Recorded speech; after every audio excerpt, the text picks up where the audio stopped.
എന്നിട്ട് അവരെ എലിമിനേറ്റ് ചെയ്യണമെന്നൊക്കെ ഇവർ പറയുന്നത്. പക്ഷെ ഇവർ അവരുടെ ഹിസ്റ്ററിയിലേക്ക് നോക്കിക്കഴിഞ്ഞാൽ, നിങ്ങൾ ഈ മുകേഷ് അംബാനിയുടെ, അനിൽ അംബാനിയുടെ അച്ഛൻ ധീരുഭായ് അംബാനിയുടെ ഹിസ്റ്ററി എടുത്ത് നോക്കിക്കഴിഞ്ഞാൽ, അയാൾ ഒരു കാലത്ത് പെട്രോൾ പമ്പിൽ വെറും കൂലിക്കാരനാണ് ജോലിയില്ല, ബോംബെയിൽ ഒന്നുമില്ല. അപ്പൊ അയാളുടെ ബുദ്ധിയും കഴിവും സാമർഥ്യവും ഒക്കെ ഉപയോഗിച്ചിട്ടാണ് അയാൾ ഡെവലപ്പ് ചെയ്തത്. പിന്നെ അയാളുടെ മക്കൾ നോക്കുമ്പോൾ ഇന്ത്യ നല്ലൊരു പൊട്ടൻഷ്യലാണ്, ആളുകളെ എളുപ്പത്തിൽ ഉപയോഗിക്കാൻ പറ്റും, നല്ല ബുദ്ധിയുള്ളവരെ. കാരണം ഇവിടെ കുറെ എണ്ണം യൂണിവേഴ്സിറ്റി പോയിട്ട് പുറത്തൊന്നും സ്വന്തമായിട്ടൊന്നും ചെയ്യാത്ത കമ്പ്യൂട്ടറിന്റെ മുന്നിൽ ഇരിക്കുന്നവരാണ്. അപ്പൊ അവരൊക്കെ ഉപയോഗിച്ചിട്ട് അവർക്ക് ഒരു സാമ്രാജ്യം ഉണ്ടാക്കാൻ വിചാരിച്ചു. അങ്ങനെ അവർ സാമ്രാജ്യം ഉണ്ടാക്കി. ആണോ? അവര് ഭൂഷണമായിരുന്നു.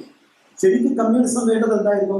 ഇന്ത്യയിലുള്ളവരൊക്കെ ധീരുഭായ് അംബാനിമാരായി മാറ്റാൻ ശ്രമിക്കുക. അവരുടെ ബ്രെയിനിനെ അങ്ങനെ ഡെവലപ്പ് ചെയ്തിരുന്നെങ്കിൽ, ആ കഴിവ് അവരെ പഠിപ്പിച്ചിരുന്നെങ്കിൽ, അതല്ലേ ശരിയായിട്ടുള്ള ഒരു കാഴ്ചപ്പാട്. അല്ലാതെ ഉള്ളവനെ എലിമിനേറ്റ് ചെയ്ത് ഇല്ലാത്തവനെ കൊടുത്തതുകൊണ്ട് ഒരു രാജ്യം ഡെവലപ്പ് ചെയ്തിട്ടില്ല. അതുകൊണ്ടാണ് കമ്മ്യൂണിസം എല്ലായിടത്തും ഫെയിലിയർ ആയിപ്പോയത്. കമ്മ്യൂണിസം ഫെയിലിയർ ആയതിന്റെ കാരണം അത് കമ്മ്യൂണിസം തന്നെ കൊണ്ട് നശിപ്പിച്ച. കാരണം ആ കാഴ്ചപ്പാട് ശരിയില്ല. ഇല്ലാത്തവനെ ഉള്ളവനാക്കണമെങ്കിൽ ഇല്ലാത്തവൻ ഉള്ളവനാണ് ശരിക്കും. എന്താണ് അവിടെ ഉള്ളത്?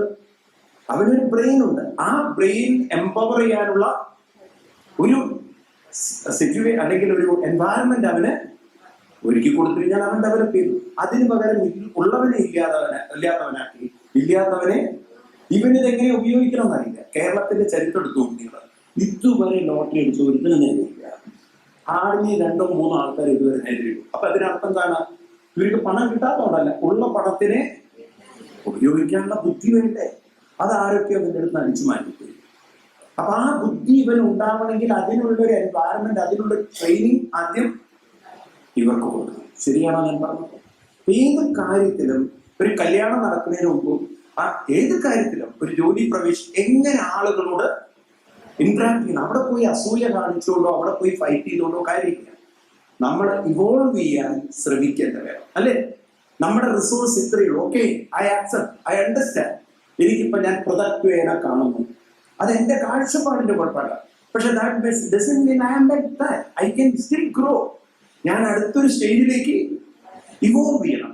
അതിനുള്ള ഒരു എൻവയറമെന്റ് നമുക്കുണ്ടായിരുന്നെങ്കിൽ വാസ്തവത്തിൽ ഈ ലോകം നന്നാകുമായിരുന്നു.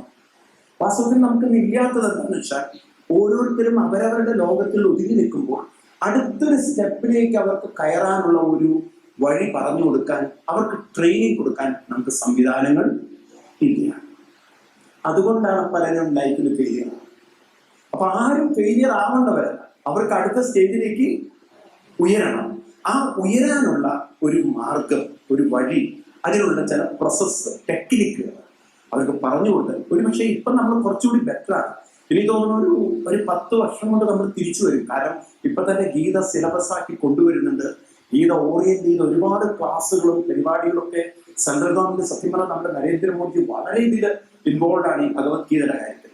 ഇതൊരു ഇന്റർനാഷണൽ ടെക്സ്റ്റ് ആക്കി മാറ്റണം. ഇപ്പൊ യോഗ ഇന്റർനാഷണൽ ആയതുപോലെ ഗീതയും ഇന്റർനാഷണൽ ആവണം എന്ന് ആഗ്രഹിക്കുന്നു. പക്ഷെ അൺഫോർച്ചുനേറ്റ്ലി നമ്മുടെ ഈ രാജ്യത്തിൽ യൂസ്ലെസ് പൊളിറ്റീഷ്യന്മാർ പറയുന്നത്, അവർ ഈ രാജ്യം ഒരു കണക്കിനും നന്നാവാൻ സമ്മതിക്കില്ല. എത്ര നമ്മളെ നന്നാക്കാൻ വേണ്ടി ഒരു ഭാഗത്ത് ശ്രമിച്ചാലും നമ്മളെ പിടിച്ച് പുറകോട്ട് വരിക. ഒരു കൺട്രിയെ മുഴുവൻ നശിപ്പിക്കുന്നതിൽ ഈ പൊളിറ്റീഷ്യന്മാർക്ക് നല്ല പങ്കുണ്ട്. നമ്മുടെ വിഷയം മാറണ്ട.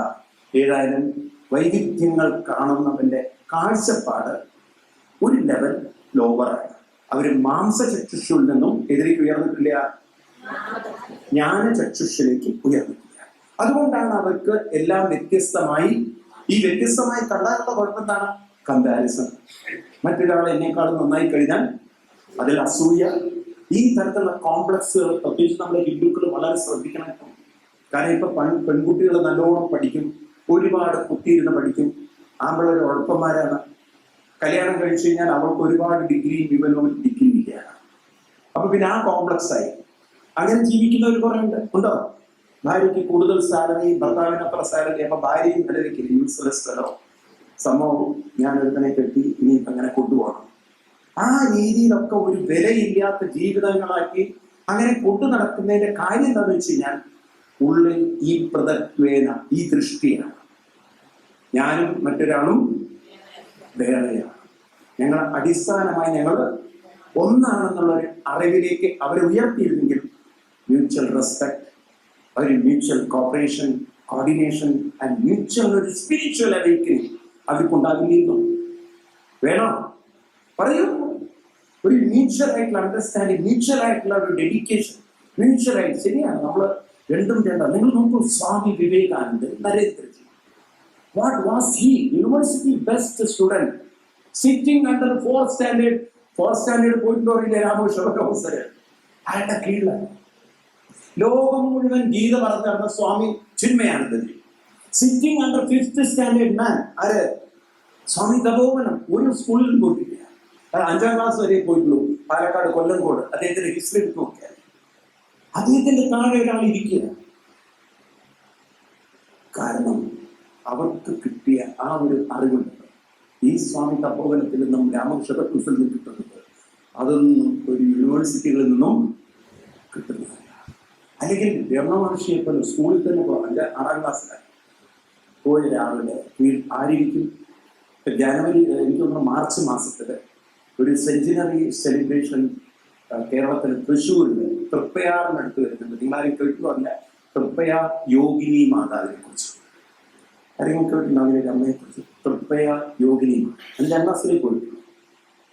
പക്ഷെ അവരെ ഹൈലി സ്പിരിച്വലി ബോൾഡായി. ഡോക്ടർ MS വല്യത്താനെ കുറിച്ച് കേട്ടിട്ടുണ്ട്. ഡോക്ടർ MS വല്യത്താൻ പിന്നെ ഹാർട്ടിന് സ്റ്റെൻഡ് ഇടുന്നത് അദ്ദേഹമാണ് ഡിസ്കവർ ചെയ്തത്. കേട്ടിട്ടുണ്ടോ അദ്ദേഹത്തിനെ കുറിച്ച്? ആരെങ്കിലും കേട്ടിട്ടുണ്ടോ MS വല്യത്താൻ? അങ്ങനെയുള്ള വലിയ വലിയ പ്രൊഫസേഴ്സ് ഈ അമ്മയുടെ കാൽക്കന്ന് പൊള്ളിയിരിക്കുക. എന്താ ചോദിച്ചു കഴിഞ്ഞാൽ, അവര് കാണാത്തൊരു എനർജി ഈ അമ്മയിൽ അവർ കാണാണ്. ജീവിതത്തിൽ ഇന്നവരെ കണ്ടിട്ടില്ല. പക്ഷെ ഇങ്ങനെ ഒരു എനർജി ഒരാളുള്ളൂ. ലോകത്തെ കുറിച്ചുള്ള അറിവ് ഒരു കാര്യത്തിൽ വ്യക്തമായി തരാം. ഇത് എവിടുന്ന് വരുന്നു? സ്കൂളിൽ പഠിച്ചിട്ടില്ല, പക്ഷെ ഉള്ളിൽ നിന്നും വരുന്ന. അപ്പോഴാണ് തപസ്സിന്റെ മഹത്വം മനസ്സിലാക്കുന്നത്. അപ്പൊ അവിടെ ഹംബിളാണ്. നമ്മൾ മനസ്സിലാക്കിയതിൽ നിന്നും അപ്പുറം ഇവർക്കറിയാം, ഇവർ മനസ്സിലാക്കിയിട്ടുണ്ട്. നമ്മൾ മാംസചക്ഷുവിൽ നിന്നും ജ്ഞാനചക്ഷുവിലേക്ക് ഉയർന്നിട്ടില്ലെങ്കിൽ ഈ കമ്പാരിസണും ഈ കോമ്പറ്റീഷനും ഈഗോ, ഈ തരത്തിലുള്ള സെൽഫിഷ്നെസ്സും ഈ ലോകത്തിൽ നിന്ന് മാറ്റാൻ സാധ്യത. ഇപ്പൊ ഗീതയുടെ റോൾ എന്താണ്? ഭഗവത്ഗീതയുടെ റോൾ എന്താണ്? ഒരാളെ പതുക്കെ അവരുടെ ആ ലോവർ ലെവലിൽ നിന്നും, അപ്പോഴാണ് മനുഷ്യനൊരു ഈസി ജീവിതം ഉണ്ടാവും, അല്ലെ? ഒരു മ്യൂച്വൽ റെസ്പെക്ട്. ഞാൻ പറഞ്ഞു, കോർഡിനേഷൻ, കോപ്പറേഷൻ, പരസ്പരം കൈകോർത്തുകൊണ്ട് സ്പിരിച്വലി അതിനുള്ള ഒരു തേഴ്സ്റ്റ്. അങ്ങനെ ഒരു ജീവിതം ഉണ്ടെങ്കിൽ പരസ്പരം ഒരു റെസ്പെക്ട് ഉണ്ടാവും. കമോൺ, അവിടെ ആണെന്നോ പെണ്ണെന്നോ ഒരു മത്സരമില്ല. ആർക്കും ആരോടും ഒരു വിദ്വേഷമോ വിരോധമോ ഇല്ല. കാരണം എല്ലാവരും ഇവിടെ വന്നിരിക്കുന്നത് ഇവോൾവ് ചെയ്യാനാണ്. ആ റെസ്പെക്ട് ഉണ്ടാവും. അതിലേക്കാണ് ഗീത കൊണ്ടുപോകുന്നത്. എന്തൊരു ഗ്രേറ്റ്നെസ് ആണ് കൃഷ്ണന്റെ വിഷയം, എന്തൊരു മഹത്വം. നിങ്ങൾക്ക് മനസ്സിലാവുന്നില്ല? ഇത് മനസ്സിലാവുന്നുണ്ടോ? ഇതല്ലേ നമ്മൾ പ്രൊപ്പഗേറ്റ് ചെയ്യുന്നത്? വേണോ? ഈ ലോകത്തെ മുഴുവൻ ഒന്നിപ്പിക്കുന്ന ഒരു അറിവിലേക്ക് മനുഷ്യനെ ഉയർത്തി. അപ്പോൾ ഇവിടെ ആയുധങ്ങളോ ഒന്നും ആവശ്യമില്ല. മനുഷ്യന് പരസ്പരം ഒരു എനർജിയുടെ വ്യത്യസ്ത മാനിഫെസ്റ്റേഷൻ. എനിക്ക് ഭാഗവതത്തിലെ ചില വരികൾ ഈ ഒരു കാര്യത്തിൽ പറയുമ്പോൾ ഓർമ്മ വരുന്നത്, യഥാ പുമാനസ്വാംഗേഷു ശിരപ്പാണ്യാദിഷു കൊതിൽ പാരക്യ ബുദ്ധിം കുരുതേ തഥാ ഭൂതേഷു മത്പര. എളുപ്പത്തിൽ പറഞ്ഞു കഴിഞ്ഞാൽ, നിങ്ങളുടെ സ്വന്തം കൈകളിലേക്ക് നോക്കുക. നിങ്ങൾ കൈകളിലേക്ക് നോക്കിക്കഴിഞ്ഞാൽ ഈ വിരലുകൾ ഒന്നൊന്നിൽ നിന്ന് വ്യത്യസ്തമാണ്. പക്ഷെ കോർത്തിരിക്കുന്നത്, ചേർത്ത് വെച്ചിരിക്കുന്നത് ഈ വൈവിധ്യത, ഈ ഡിഫറൻസ് എല്ലാം ചേർത്തിരിക്കുന്നത് ഒരേ കൈയാണ് എന്നതുപോലെ യൂണിവേഴ്സിനെ കാണാൻ പറ്റും. ഈ യൂണിവേഴ്സ് എല്ലാം വ്യത്യസ്തമാണെങ്കിലും ചേർത്തിരിക്കുന്നത് ഒരേ സത്യത്തിലാണ്. ആരും സുപ്പീരിയർ അല്ല. ഈ തമ്പിനൊരിക്കലും ചെറിയ ആളെ കണ്ടിട്ട് അസൂയ തോന്നണ്ട. നീ മോട്ട, ഞാൻ പത്തല, ഞാൻ വണ്ണമുള്ളവൻ, നീ മെലിഞ്ഞവൻ എന്നുള്ള ഒരു തരത്തിലുള്ള ഒരു കോംപ്ലക്സും ആർക്ക് വേണ്ട? രണ്ടിനും വേണ്ട. കാരണം രണ്ടിനും രണ്ട് ഉപയോഗമാണ്. ഒരാൾ പറയും, നിനക്ക് എപ്പോഴും പോസിറ്റീവ് കാണിക്കാൻ, എനിക്കും ചിലത് കാണിക്കാൻ പറ്റും ചില സമയത്ത്. പക്ഷെ അതും അത്യാവശ്യമാണ് മനുഷ്യന്. അതിനൊരു യൂസ് ഉണ്ട്. ഇനി പ്രത്യേകിച്ച് നിങ്ങൾക്ക് ചെവിക്കൊരു ഇച്ചിങ് വന്നു കഴിഞ്ഞാൽ നിങ്ങൾ ഏത് വിരലെടുക്കുക? അപ്പൊ അതിന് ചെറിയ വിരൽ തന്നെ വേണം. ആണോ? എല്ലാറ്റിനും ഓരോ ആവശ്യകത ഉണ്ട്, ഉദ്ദേശ്യമുണ്ട്. ആണോ അല്ലയോ? അപ്പൊ അതുകൊണ്ട് ഒരു വിരല് മറ്റൊന്നിനോട് അസൂയ കാണിക്കേണ്ട ഒരു കാര്യമില്ല. ഞാൻ ചെറുതെന്നോ നീ വലുതെന്നുള്ള ഒരു കോംപ്ലക്സിന്റെയും ആവശ്യമില്ല. ഇനി മൂന്നാമത്തത്, യത്തു കൃഷ്ണവദേകസ്മിൻ കാര്യേ സക്തമഹൈതുകം അതത്വാത്തവദൽപം ച തത്താമസമുദാഹൃതം. യത്തു കൃഷ്ണവദേകസ്മിൻ കാര്യേ സക്തമഹൈതുകം അതത്വാദത്തവത്തൽപം തത്താമസമുദാഹൃതം. തത്താമസമുദാഹൃതം, തത് താമസം. ആ അറിവ് താമസമാണ്. ഏതാണ് താമസം അറിവ്? യസ്തു ഏകസ്മിൻ കൃഷ്ണം കാര്യേ സക്തമഹൈതുകം അതർത്ഥാർത്ഥവത് അല്പം തത് താമസം ഉദാഹൃതം. എന്തൊക്കെയാ പറയുന്നത്? അതായത്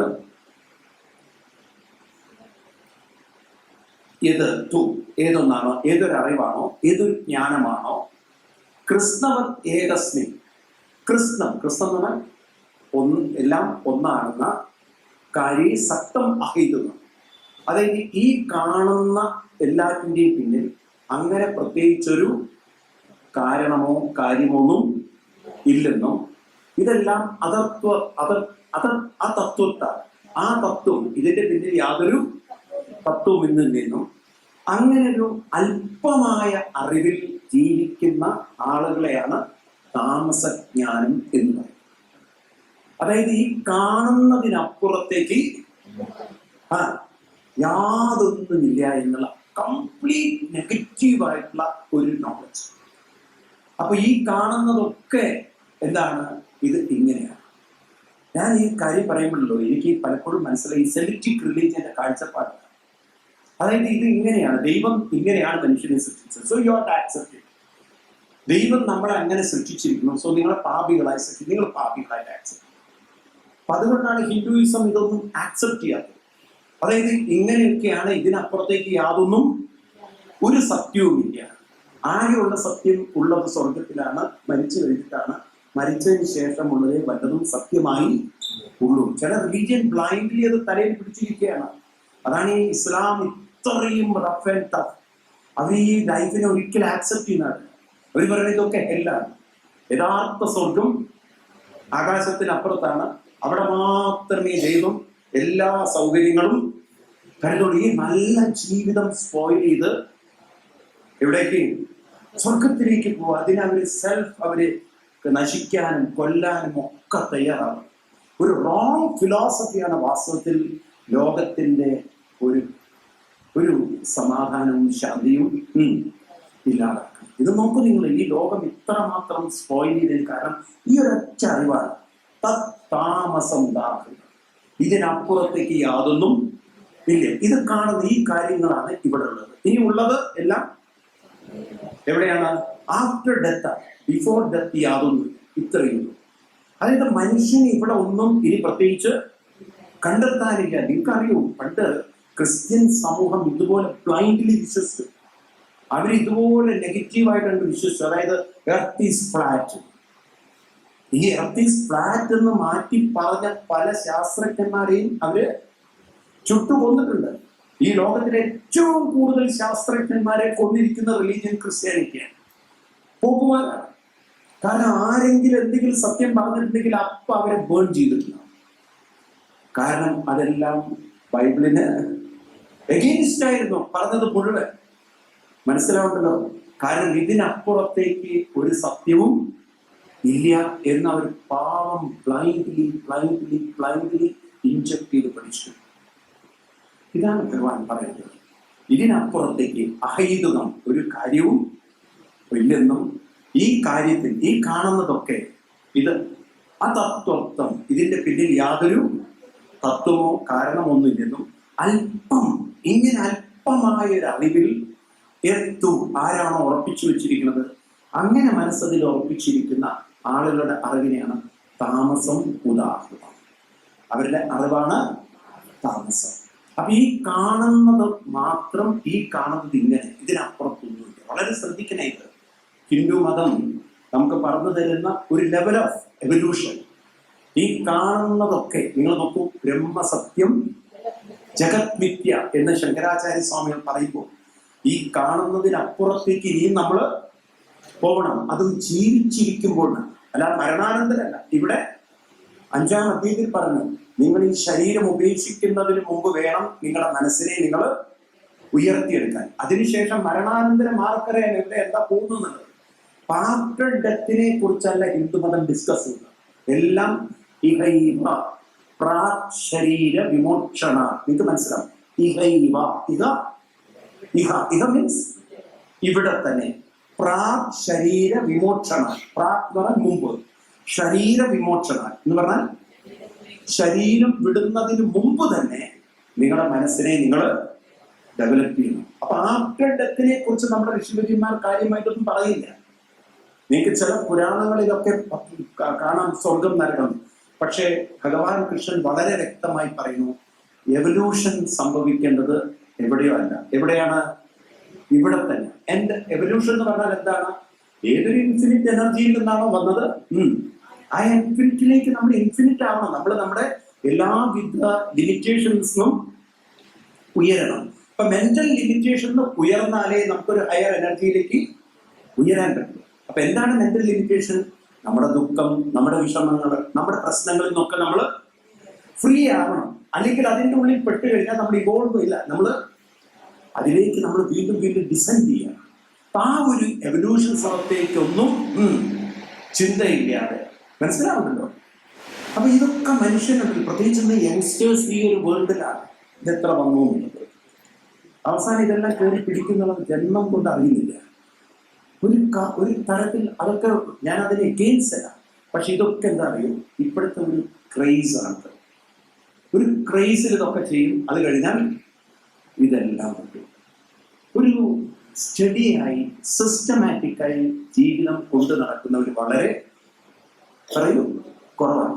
ഒരു ക്രേസിൽ അങ്ങോട്ട് ഡയറ്റ് ചെയ്യും. കുറച്ചു കാലം അതൊക്കെ ഉണ്ടാവും. അത് കഴിഞ്ഞാൽ ശങ്കരൻ വീണ്ടും എന്ത് പറ്റി? കാര്യമില്ല. കാരണം അവരുടെ ഉള്ളിലുള്ള കൊതി ആർക്ക് മാറ്റാൻ പറ്റും?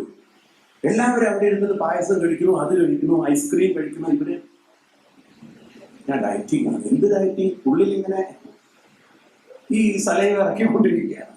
ഒരു ദിവസം ഇവരുടെ ഉള്ളിൽ തോട്ട് വരും, ഇത്രയൊക്കെ ഡയറ്റ് ചെയ്തിട്ടും കാര്യമായിട്ടൊന്നും ഗുണമൊന്നുമില്ല. എന്നാ പിന്നെന്താ കഴിച്ചിട്ടുണ്ടായിരുന്നു. അത് ചില ആളുകൾ അങ്ങനെ പറയും, ഞാൻ എത്ര കഴിച്ചിട്ടും എനിക്ക് ഫാറ്റ് ഒന്നും കൂടുന്നില്ല. അപ്പൊ ഇവർക്കൊരു ആവേശം, എന്നാ പോയി കഴിക്കാൻ. വീണ്ടും അത് തന്നെ ഒരു നോയിങ്ങിൽ ആരോ ചെയ്യുന്നത് നമ്മൾ ബ്ലൈൻഡായിട്ട് ഒരിക്കലും നമുക്കൊരു ക്ലാരിറ്റി ഉണ്ടാവും നമ്മുടെ ലൈഫിനെ കുറിച്ച്. നമ്മൾ അൾട്ടിമേറ്റ്ലി എന്തിനാണ് ജീവിക്കുന്നത്? വളരെ ഹാപ്പി ആയിട്ട്, ഹെൽത്തി ആയിട്ട്. എന്താണ് ഹെൽത്ത്? അത് നമുക്കറിയണം. നമ്മുടെ ഹെൽത്തിനെ കുറിച്ച് നമുക്കറിയണം. നമ്മൾ എങ്ങനെയാണ് ജീവിക്കേണ്ടത്. അത് വളരെ സന്തോഷമായിട്ട് നമ്മളങ്ങനെ ജീവിക്കാൻ നമ്മളെ പരിശീലിപ്പിച്ചാൽ, you don't compare with others, you don't compete with others, you will have a perfect conviction. ആണോ? കമോൺ. നിങ്ങൾക്ക് നിങ്ങളുടെ ലൈഫിനെ കുറിച്ചൊരു കൺവിക്ഷൻ ഉണ്ടെങ്കിൽ നിങ്ങൾ ആരെ കുറിച്ചും പറയണ്ട. പക്ഷെ ആ കൺവിക്ഷൻ ഇല്ല, റോങ് കൺവിക്ഷൻ ആണ്. ആരെയൊക്കെയോ നിങ്ങൾ ബ്ലൈൻഡ്ലി ഫോളോ ചെയ്യുകയാണെങ്കിൽ അതാണ് താമസജ്ഞാനം. ഈ സെനറ്റിക് റിലീജിയനൊക്കെ ബ്ലൈൻഡ്ലി ഏതൊക്കെ ഇമാമാര് പറഞ്ഞത് ബ്ലൈൻഡ്ലി ചെയ്യണം. എന്തിനാണ് ചെയ്യുന്ന പാവം അവർക്കറിയില്ല. അവരങ്ങനെ ആയിപ്പോയി. എന്തിനാണ് ഇതൊക്കെ ചെയ്യുന്നത്? ഇപ്പോഴാണ് യൂറോപ്പിലൊക്കെ ക്രിസ്ത്യൻസ് ജോലിക്കാൻ തുടങ്ങിയത്.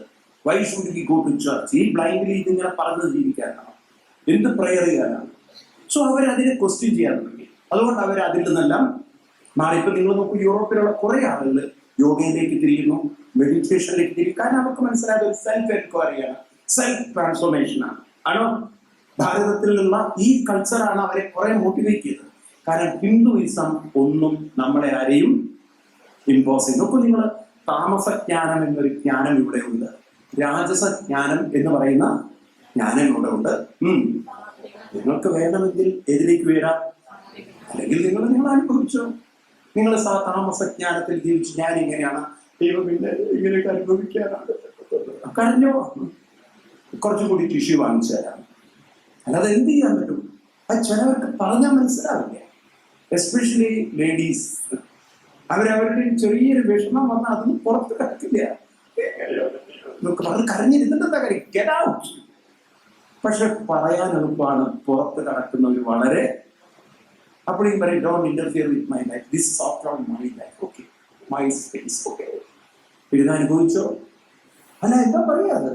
അപ്പൊ ഇതാണ് ജീവിതം എന്നുള്ളൊരു കൊക്കോൺ കാഴ്ചപ്പാട്. അതിന് പുറത്ത് കിടക്കണമെങ്കിൽ അതാണ് കൃഷ്ണന്റെ ഒരു ഗ്രേറ്റ്നെസ്. കൃഷ്ണൻ പറയുന്നത് ഇരുന്ന് കരയലല്ല ജീവിതം, അതിൽ നിന്ന് പുറത്ത് കിടക്കണമെങ്കിൽ നമ്മുടെ ആറ്റിറ്റ്യൂഡിനെ, ഫെയിലിയർ വന്നാൽ കരയുന്നതല്ല, ആരെങ്കിലും മരിച്ചാൽ കരയുന്നതല്ല, ഫൂളിഷായിട്ട് നമ്മൾ ജീവിക്കരുത്. ഞാൻ പറഞ്ഞില്ലേ, ഞാൻ ആ കോവിഡിന്റെ സെക്കൻഡ് വേവില് ബോംബെയിൽ പോയ സമയത്ത്, ആ പൊവായിൽ താമസിക്കണം. ആ സമയത്താണ് ഒരു പെൺകുട്ടി, കേരളത്തിലെ ഒരു പെൺകുട്ടി, പ്രോബബ്ലി ഒരു 30 to 30 ആ ഏജിലുള്ള പെൺകുട്ടി, അവരുടെ ഹസ്ബൻഡ് നല്ല ജോലി ചെയ്തൊരു പയ്യൻ. ആ പയ്യൻ കോവിഡിൽ മരിച്ചു. ഈ പെണ്ണ് അതിൻ്റെ അവർക്കൊരു കുഞ്ഞുണ്ട്, അതിനെ അടുത്ത് 7th ഫ്ലോറിൽ താഴേക്ക് കയറി സൂയിസൈഡ് ചെയ്തു. ഇവരൊക്കെ എഡ്യൂക്കേറ്റഡ് ആണ്, അതാ സങ്കടം. അപ്പൊ ഇമോഷണലി ഒരു ലോസിനെ ബാലൻസ് ചെയ്യാൻ പഠിക്കാതെ നിങ്ങൾ എഞ്ചിനീയറിംഗും എംടെക്കും എല്ലാം കഴിഞ്ഞിട്ട് എന്ത് കാര്യം എനിക്കറിയാം. മനസ്സിലാവുണ്ടല്ലോ. ഇതുപോലെ എത്ര ഇവരൊക്കെ പഠിക്കുന്നത് എന്താന്ന് വെച്ച് കഴിഞ്ഞാൽ കേവലം കുറെ ബുക്കിഷ് ഇൻഫർമേഷൻ. ജീവിതത്തിൽ അതുമായിട്ട് യാതൊരു ബന്ധമില്ല. മനസ്സിലാവുണ്ടല്ലോ. നിങ്ങളുടെ ഈ പാലക്കാട് ജില്ലയിലുള്ളവർക്കറിയാം, കൊല്ലംകോടുള്ള ഒരു പെൺകുട്ടിയാണ് PhDക്ക് യൂണിവേഴ്സിറ്റി അപ്രൂവൽ കൊടുക്കാത്ത പ്രശ്നം കൊണ്ട് ആ കുട്ടി സൂയിസൈഡ് ചെയ്ത്. വായിച്ചിട്ടില്ലേ നിങ്ങൾ പത്രത്തിൽ? പാലക്കാടുള്ള ഒരു പെൺകുട്ടി പറയുമ്പോൾ അവളുടെ ആ PhD യൂണിവേഴ്സിറ്റി അതെന്തോ അപ്രൂവ് ചെയ്തില്ല, അതിൻ്റെ വിഷമം കൊണ്ട് കുട്ടി സൂയിസൈഡ് ചെയ്തു. അപ്പൊ നോക്കൂ, നിങ്ങൾ എവിടെ എത്തിയിട്ടാണ് മനുഷ്യൻ പെട്ടെന്ന് ഫ്രസ്ട്രേറ്റഡ് ആയി ഡെസ്പറേറ്റ് ആയി ജീവിതം കൊണ്ട് നശിപ്പിക്കുന്നത്. അപ്പൊ ഇതല്ല, എനിക്കത് കിട്ടിയില്ലെങ്കിൽ കുഴപ്പമില്ല, ഞാൻ അതിനല്ലാതെ ജീവിക്കാൻ തയ്യാറാണ്. അങ്ങനെ ഒരു ജീവിതം കണ്ടെത്തണമെങ്കിൽ ഈ താമസജ്ഞാനത്തിൽ നിന്നും രാജസജ്ഞാനത്തിൽ നിന്നും സാത്വിജ്ഞാനത്തിലേക്ക് നമ്മളെ പടിപടിയായി ഉയർത്തണം. അതിനാണ് നമുക്കൊരു എൻവയറൺമെന്റ് ഉണ്ടാക്കുന്നത്. എനിക്ക് നിങ്ങളോടൊക്കെ പറയാനുള്ളത്, നിങ്ങൾക്ക് ഗീത കേട്ടവർ മറ്റുള്ളവർക്ക് കുറച്ചൊരു ഗൈഡൻസ് കൊടുക്കണം. നമ്മളെല്ലാവരും സൊസൈറ്റിയിലേക്ക് ഇറങ്ങിയാൽ കുറേ പേരൊക്കെ നമുക്ക് ഒന്ന് ഹെൽപ്പ് ചെയ്യാൻ സാധിക്കും. കാരണം കുറേ പേര് ഈ താമസജ്ഞാനത്തിലാണ്. അപ്പൊ താമസജ്ഞാനം എന്ന് പറഞ്ഞാൽ എന്താണ്? ഐ ആം ലൈക്ക് ദിസ്, ഞാൻ ഇതാണ്, ഗോഡ് ഇങ്ങനെയാണ് എന്നെ സൃഷ്ടിച്ചിരിക്കുന്നത്, ഇതൊക്കെ എൻ്റെ പ്രശ്നങ്ങളാണ്. അപ്പൊ അവനവന്റെ വിഷമങ്ങളിലേക്ക്, അവനവന്റെ പ്രോബ്ലത്തിലേക്ക് വളരെ അങ്ങനെ അതിലേക്ക് ഡ്രൗൺ ചെയ്ത് അതിനപ്പുറത്തൊരു വേൾഡ് കാണാത്തവരെയാണ് താമസജ്ഞാനം ഉള്ളവർ. അവനവന്റെ ലോകത്തിൽ മാത്രം, ഒരു സ്പേസിൽ മാത്രം ജീവിക്കുക. രാജസജ്ഞാനമുള്ളവർക്ക് അവരെപ്പോഴും മറ്റുള്ളവരോട് കമ്പാരിസൺ ചെയ്ത് കോമ്പീറ്റ് ചെയ്ത് മറ്റുള്ളവരെ ഇൻസൾട്ട് ചെയ്തും ഇൻസൾട്ടഡായും അവരങ്ങനെ ഫൈറ്റ് ചെയ്ത് ജീവിക്കും. ആര്? രാജസജ്ഞാനം. ഇവരാണെങ്കിലോ ഹൈ ഡിപ്രഷനിൽ, ഒരു നെഗറ്റീവ് കൺവിക്ഷനിൽ ജീവിക്കും. ഇവരെപ്പോഴും സെൽഫ് ഡീഗ്രേഡ് ചെയ്യുന്നത്. ആര്? താമസം. അങ്ങനെയുള്ളവരുണ്ടോ? ഉണ്ടോ ഇല്ലയോ? അതാണ് കൃഷ്ണൻ പറയുന്നത്, നമ്മൾ അതിൽ നിന്നും ഉയരണം. അപ്പൊ നമുക്കൊരു പിക്ചർ തരികയാണ്, ഇങ്ങനെയൊക്കെയുള്ള ആളുകൾ ഉണ്ട്. ഇതിൽ നമ്മളെ ഏതാണെന്ന് തിരഞ്ഞെടുക്കണം. നിങ്ങൾക്ക് നിങ്ങളുടെ വ്യക്തിത്വം ഏതാണെന്ന് ഇതിൽ നിന്ന് തിരഞ്ഞെടുക്കണം. നിങ്ങൾ താമസമാണോ, ലേറ്റ് ആണോ, ഓവർ ലേറ്റ് ആണോ, ഫുൾ ലേറ്റ് ആണോ, കുറച്ചുകൂടി രാജസമാണോ, അതോ സാത്വികാണോ എന്ന് അത് പറഞ്ഞിട്ട് വീട്ടിൽ പോയിട്ട് ഞാൻ സാത്വിക്, നിങ്ങളെ രാജസിക്കാണ് ഫൈറ്റ് ചെയ്യണ്ട. ഇത് മറ്റൊരാളെ ക്ലാസിഫൈ ചെയ്യാനല്ല. ഇനി വീട്ടിൽ പോയിട്ട് പറയുന്നത് അങ്ങനെ. കാരണം വീട്ടിൽ പോയിട്ട് എപ്പോഴാണ് മനസ്സിലായത്, ഞാൻ എവിടെയോ പ്രഭാഷണം നടത്തിയത് ഭാര്യയും ഭർത്താവും ഉഗ്രം വഴക്ക്. ഭാര്യ വീട്ടിൽ പോയിട്ട് കണ്ടില്ലേ സ്വാമി പറഞ്ഞത്, ഞാൻ ചിന്തിക്കുന്ന ശരി, പക്ഷേ നിങ്ങൾ ശരിയല്ല. രണ്ടും ആ മനുഷ്യൻ പിറ്റേ ദിവസം എന്നോട് പറഞ്ഞു, ദേവി അച്ഛ സ്വാമി ഇങ്ങനത്തൊന്നും പറയരുത് എന്ന്. എന്റെ വീട്ടിലെ സമാധാനം ഇപ്പൊ നിങ്ങളൊക്കെ പറഞ്ഞു കൊടുക്കണുണ്ട് എന്ന് പറഞ്ഞ പോലെ ഇത് ആരെയും കമ്പയർ ചെയ്യാനല്ല, ആരോടും ഫൈറ്റ് ചെയ്യാനല്ല, അവനവന് മനസ്സിലാക്കണം ഞാൻ ഇങ്ങനെയാണ്. ഞാൻ ഡിപ്രസ്ഡ് ആവുണ്ടോ അതിനാരും അല്ല കാരണം. അതിന് കാരണം ഞാൻ എൻ്റെ ആ ഒരു എവല്യൂഷന്റെ ലെവലിലേക്ക് എത്തുന്നില്ല. അതെന്റെ പ്രശ്നമാണ്. അത് ഞാൻ തന്നെ കറക്റ്റ് ചെയ്യണം. മനസ്സിലായി? എനിക്ക് പെട്ടെന്ന് സങ്കടം വരുന്നുണ്ടോ, ദാറ്റ് മീൻസ് ഇമോഷണലി ഞാൻ വീക്കാണ്, ഡൗൺ ആണ്. ഞാൻ അതിന് മറ്റുള്ളവരെ ബ്ലെയിം ചെയ്തിട്ട് കാര്യമില്ല. ഞാൻ എന്നെ എംപവർ ചെയ്തേ പറ്റുള്ളൂ, എന്നെ ഞാൻ മാറ്റിയേ പറ്റുള്ളൂ. ആ കൺവിക്ഷൻ നമുക്കിത് കേട്ടിട്ട് വരികയാണെങ്കിൽ നിങ്ങൾ ഭഗവത്ഗീത കേട്ടും പെർഫെക്റ്റാണ്. അല്ലാതെ മറ്റുള്ളവരെ ഒരിക്കലും ഈ ഒരു ദൃഷ്ടിയിലൂടെ ഞാനിത് നിങ്ങളത് എന്ന് പറഞ്ഞ് ക്ലാസിഫൈ ചെയ്യാനല്ല നമ്മൾ. എന്നിട്ട് കൃഷ്ണൻ പറയുന്നു അടുത്ത ശ്ലോകത്തില്, ഇനിയിപ്പോ നമ്മൾ ജ്ഞാനം കണ്ടു. ജ്ഞാനം ഇനിയിപ്പോ ഇതിനെ കുറിച്ചാണ് പറയേണ്ടത്. ആ മൂന്ന് കാര്യങ്ങൾ ഓർമ്മ വേണം. ജ്ഞാനം, കർമ്മ, കർത്ത. ആദ്യം ജ്ഞാനത്തെ കുറിച്ച് പറഞ്ഞു. സാത്വിക് ജ്ഞാനം, രാജസിക് ജ്ഞാനം, താമസിക് ജ്ഞാനം. ഇനി മൂന്ന് ഏത് പറയണം? കർമ്മങ്ങളെ കുറിച്ച് പറയണം. കർമ്മം എന്ന് പറഞ്ഞാൽ അർത്ഥം തെറ്റിദ്ധരിക്കരുത്. കാരണം മലയാളികൾക്ക് കർമ്മം എന്ന് പറഞ്ഞാൽ മരിച്ചവർക്ക് വേണ്ടി ചെയ്യുന്നതാണ്. ഇവിടെ കർമ്മം എന്ന് പറഞ്ഞാൽ സകല പ്രവൃത്തികളാണ് ഏത് കർമ്മം എന്ന് പറയുന്നത്, അല്ല മരിച്ചവർക്ക് വേണ്ടി ചെയ്യുന്നത് കർമ്മം.